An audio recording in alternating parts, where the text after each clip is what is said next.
Gym साहब, thank you very much. हमें इल्म है कि आप इस वक्त सफ़र के अंदर मौजूद है, किसी जगह खड़े होकर हमें टाइम दे रहे हैं। दो तीन जो सवाल हमारे जहन में आते हैं, एक तो ये कि क्या शामिल होगा अमेरिका इसराइल की हमायत में इस जंग में ईरान के खिलाफ।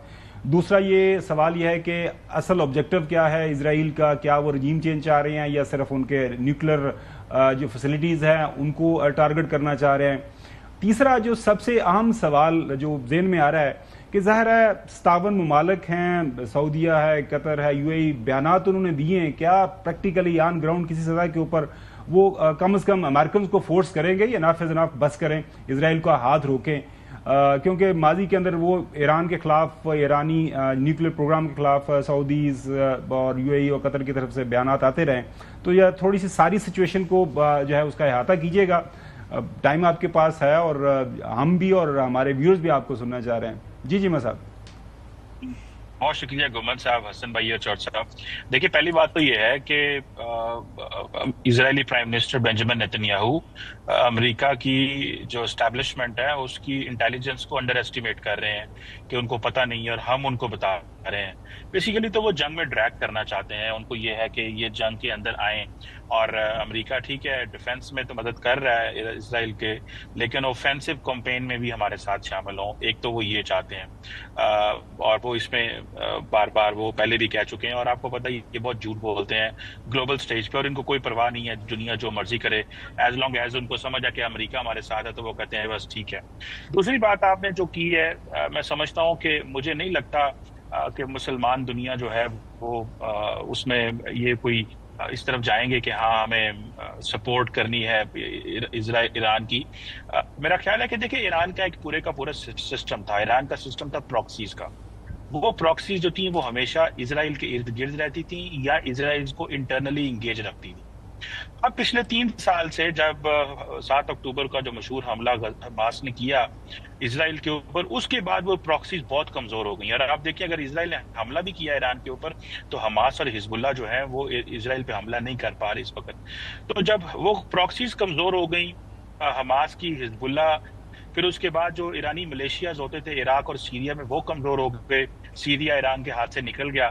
तो अब इसराइल ने यह महसूस किया कि अब हमें डायरेक्ट अटैक करना चाहिए और हमें ईरान को मजीद कमजोर कर देना चाहिए।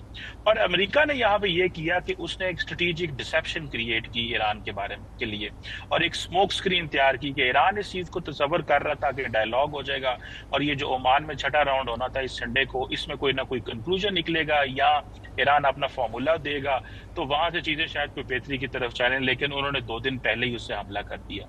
तो मुझे ऐसा लगता है कि ये, और देन जो बात हसन साहब कह रहे थे, देखिए पॉइंट ये है कि इजराइल ईरान की पोजीशन ये है कि ईरान अटैक कर तो सकता है पर ईरान डिफेंड नहीं कर सकता उस तरह जिस तरह इजराइल डिफेंड कर सकता है। और दूसरी बात यह है कि जिस पैमाने पे, जिस नंबर पे ईरान को अपनी डेटरेंस रिस्टोर करने के लिए स्ट्राइक करनी चाहिए, वो नंबर नहीं इस्तेमाल हो रहा। मतलब जिस नंबर पे अगर देखे ना, अभी जैसे हम बात कर रहे थे, आपने तमाम स्ट्रेटेजिक जो इंस्टॉलेशंस पे हमले हुए हैं, लीडरशिप को एलिमिनेट कर दिया गया है।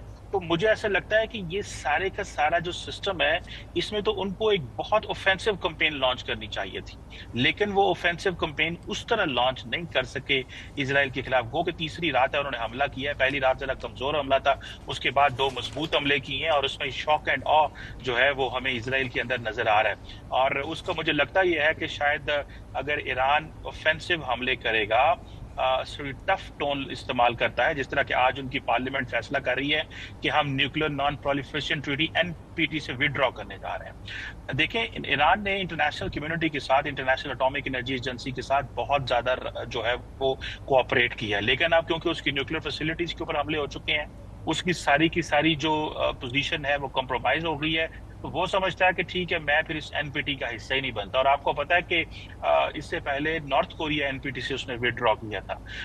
और अगर वो एनपीटी से विड्रॉ कर रहे हैं तो या तो इसका मतलब ये है कि ये एक डिप्लोमेटिक टूल है जिसको इस्तेमाल कर रहे हैं, या फिर ईरान वाकई न्यूक्लियर टेस्ट कर सकता है। तो ये या उसने अपनी जो न्यूक्लियर जो उसका जो उसको यूनियन को इस हद तक एनरिच कर लिया हुआ है कि वो इसको इस्तेमाल भी कर सकता है और उसका टेस्ट भी कर सकता है। तो ये अब बहुत इंपॉर्टेंट जो डेवलपमेंट है होने वाली है, क्योंकि इसराइल इस जंग को लंबा करना चाहता है और इसराइल ये भी चाहता है कि अगर हम इसको लंबा करेंगे ईरान को मजीद कमजोर करें, क्योंकि जो बातें आ रही हैं कि ईरान के ऊपर जो इसराइल के जो जहाज हैं वो फ्लाई कर रहे हैं और जहां पे उनका दिल कर रहा है वो अटैक कर रहे हैं। ईरान की अपनी कैपेबिलिटी भी इनहेंस करनी पड़ेगी, डिटेरेंस को फुली रिस्टोर करना पड़ेगा और बाकी डिप्लोमेटिक कोई सपोर्ट नहीं मिलेगी।